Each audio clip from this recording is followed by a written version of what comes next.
Maka bagi mereka hadiri majelis-majelis siapa saja selama dai-dai itu mengajak kepada Al-Quran dan Sunnah.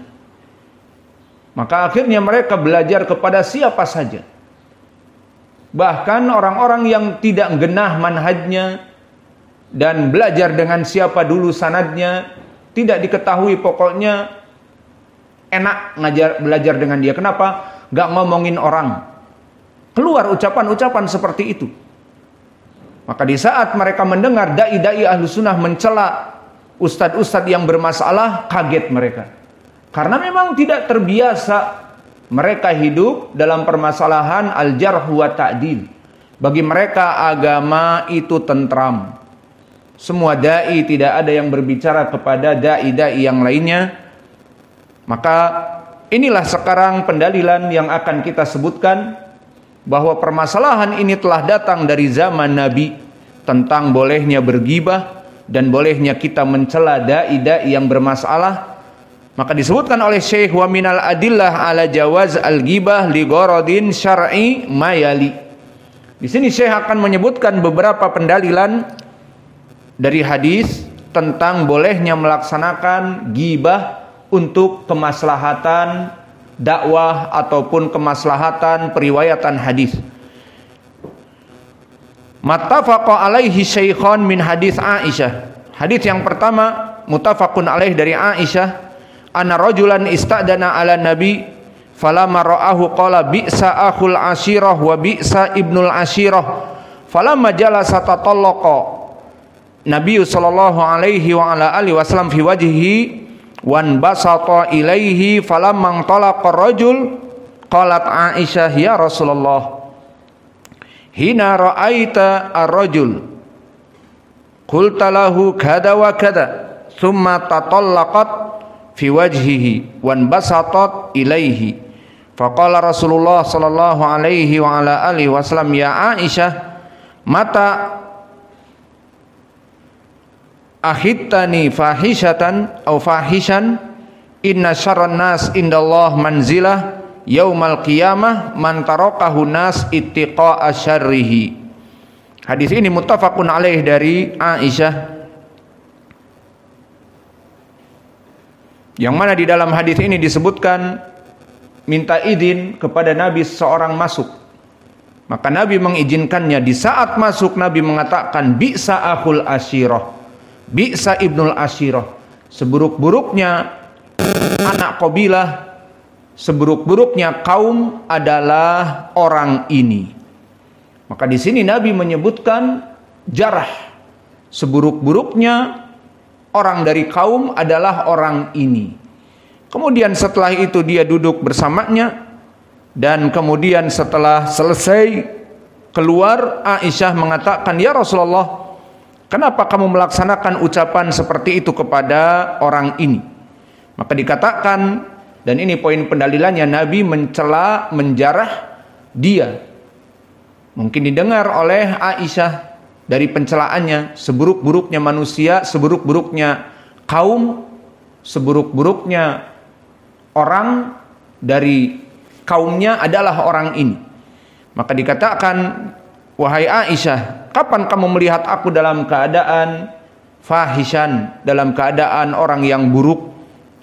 Inna syarran nas indallah manzilah yaumal qiyamah, sungguhnya orang-orang yang paling buruk dan rendah di sisi Allah derajatnya di hari kiamat, man tarakahun nas ittiqa'a syarrih, orang-orang yang manusia itu menjauhi orang ini dikarenakan takut keburukannya, seperti orang-orang yang jahat.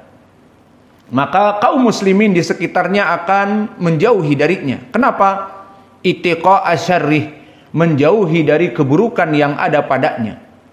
Maka para preman, para pembegal, para perampok dijauhi oleh orang-orang, karena orang-orang takut kalau mendekati akan dirampok hartanya, akan dicuri dan akan dizalimi. Maka syahidnya Nabi mengatakan kepada orang ini, bi'sa akhul ashirah wa bi'sa ibnul ashirah.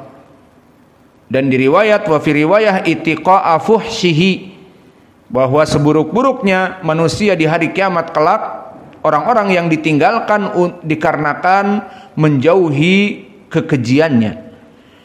Wa wajhu dalalah lil hadis, adapun wajah pendalilan pada hadis ini, anna Nabiya sallallahu alaihi wa ala alihi wasallam takallama fi dzalika rajul ala wajhi dzam lamma kana fi dzalika maslahah syar'iyyah wa hiya tanbih ila su'i khuluqihi liyuhadhirahu as-sami' kama yufiduhu qauluhu inna syarran nas indallah manzilah yaumal qiyamah man tarakahun nas ittiqa'a fahsyihi.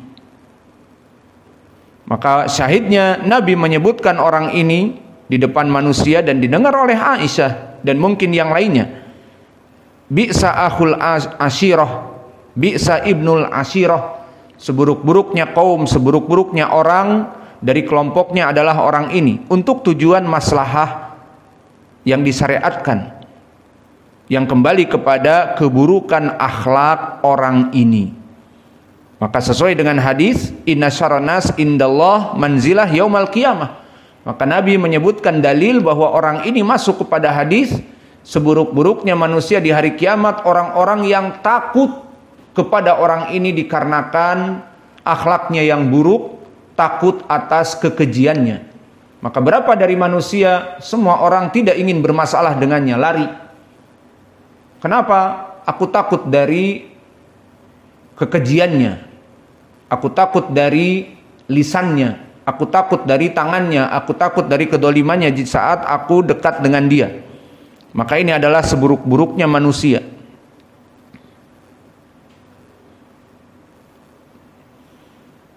Maka ini pendalilan yang pertama, al-muadzin. Maka ini adalah pendalilan yang pertama yang disebutkan oleh Asy-Syaikh di dalam hadis. Dan pendalilan yang kedua, ma akhrajahu al-Imam Muslim min hadis Fatimah binti Qais anna Aba Amr ibn Hafs talaqaha al-battah. Maka hadis yang kedua diriwayatkan oleh Imam Muslim dari hadis Fatimah binti Qais yang mana suaminya Abu Amr ibn Hafs telah mentalaknya secara talak 3 ataupun al-battah, tidak boleh rujuk lagi. Faqala an-nabiyyu fa idza halalti fa adanini, maka jika anti telah halal dari permasalahan tolak, maka dia akan masuk masa penungguan 3 bulan, dinamakan waktul iddah. Maka tidak langsung kalau perempuan ditolak hari ini, besok dilamar, dinikahkan lagi, tidak. Karena perempuan ini mempunyai rahim, bisa jadi masih ada janin baru dari suaminya yang mentolaknya. Maka ditolak, dibiarkan 3 bulan haid. Jika telah lewat 3 bulan haid berarti perutnya telah kosong, tidak ada anak dari laki-laki yang mentolaknya, sehingga nikah dengan laki-laki lain, maka sudah jelas anaknya nanti akan anak dari laki-laki suaminya yang baru, bukan tercampur. Maka itu di dalam Islam. Maka ini maknanya faidah halalti fa'adinini. Maka jika anti telah halal, telah masuk waktul iddah dan mau menikah lagi, maka bilang nanti ke saya. Qalat falamma halalat dukirtu lahu ana Muawiyah ibna Abi Sufyan wa Aba Jaham khotobani. Maka setelah aku halal masuk kepada iddah 3 bulan, maka datanglah 2 orang yang ingin menikahiku. Pertama Muawiyah ibnu Abi Sufyan dan yang kedua Abu Jaham. Di sini yang menjadi poin apa? Nabi akan memberikan sifat dari 2 orang yang melamar kepada Fatimah bintu Qais. Dan sifat ini jika didengar oleh Muawiyah, dia akan marah. Dan jika didengar oleh Abu Jaham, dia akan marah karena masuk kepada ghibah.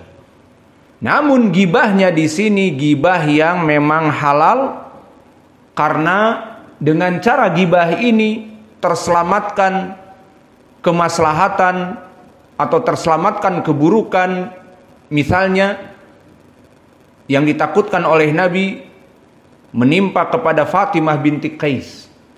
Maka lihat bagaimana jawaban Nabi di saat Fatimah binti Qais menyebutkan, bagaimana nasihatmu ya Rasulullah tentang dua orang yang melamar ini, apa yang aku lakukan, apakah aku menikahi fulan dari dua orang ini atau aku meninggalkan keduanya?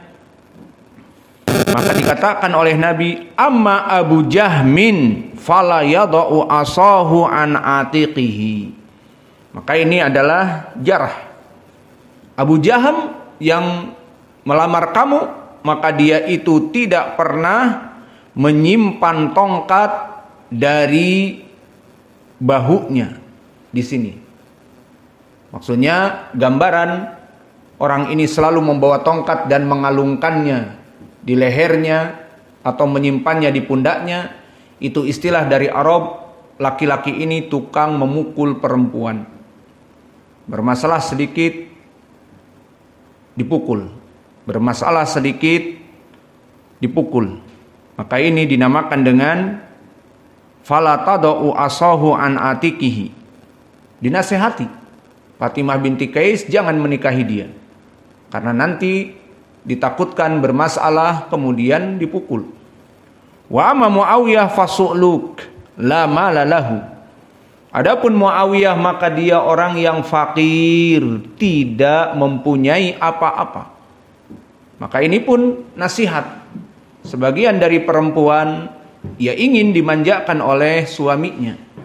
Suaminya membelikan hadiah, suaminya membelikan apa saja. Maka Muawiyah dalam keadaan fakir, miskin. Maka Nabi tidak merekomendasikan dua sahabat ini. Lalu bagaimana? Angkihi Usamata ibni Zaid. Kalau begitu nikahi Usamah ibni Zaid. Maka poinnya adalah Nabi menyebutkan kedua orang ini dalam keadaan tidak baik ghibah. Namun ini adalah perkara yang penting untuk kemaslahatan dunia bagi Fatimah binti Qais. Wa fi riwayah amma Muawiyah farajulun taribun la malalahu wa amma Abu Jaham farajulun darrab lin nisa. Maka di sini lebih jelas lagi.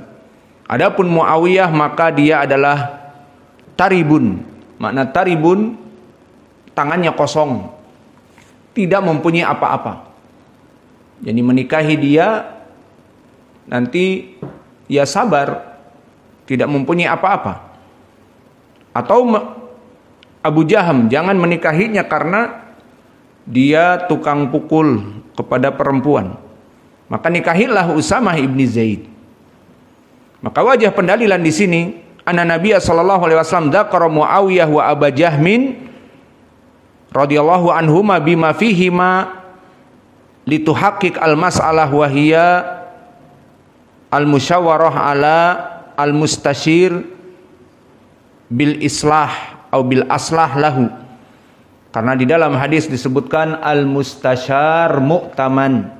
Orang-orang yang dimintai musyawarah itu harus dia itu mu'taman, maknanya dia dipercaya.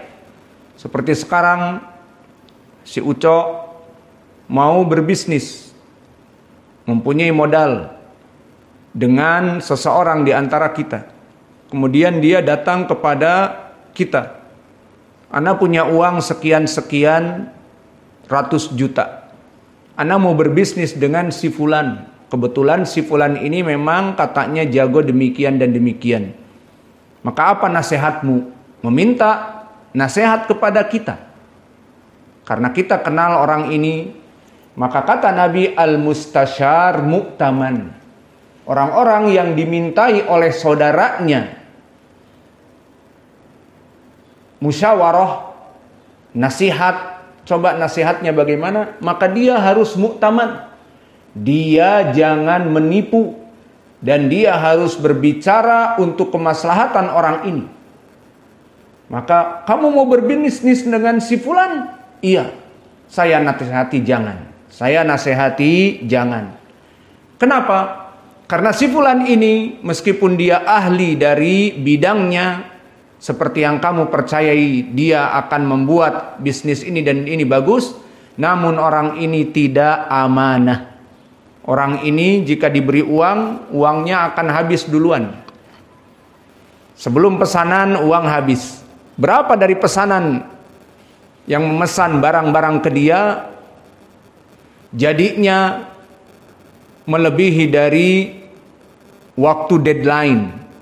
Misalnya berapa waktu jadinya pesanan saya? Sebulan. Sebulan datang, bulan depan datang, bulan depan lagi. Karena modalnya habis. Dapat panjerannya habis. Akhirnya dia melaksanakan tugasnya, panjerannya sudah dimakan, menunggu untung dari jualan barang-barang yang lain. Karena panjernya sudah dimakan untuk beli modal. Maka jangan bekerja sama dengan dia. Maka di sini boleh seseorang melaksanakan demikian karena al-mustasyar mu'taman. Dia tidak ridho saudaranya jatuh kepada kerugian seperti orang-orang yang merugi.